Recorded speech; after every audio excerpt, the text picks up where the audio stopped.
Now, if you're wondering whether GoHighLevel is actually worth it, my recommendation is simple. Don't make a decision based solely on this video. The best way to know is to get hands-on experience with the platform yourself.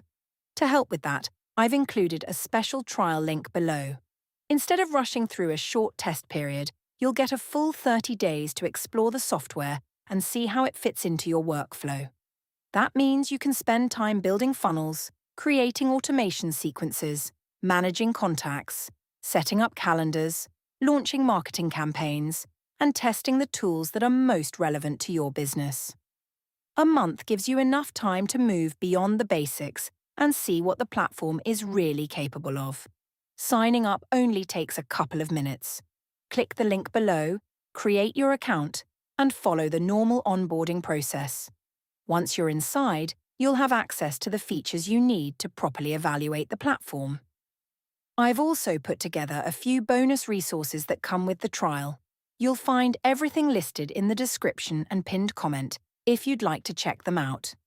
So if you've been thinking about trying GoHighLevel, don't just watch videos about it, test it yourself. Use the link below, activate the 30-day trial, and see if it's the right fit for your business.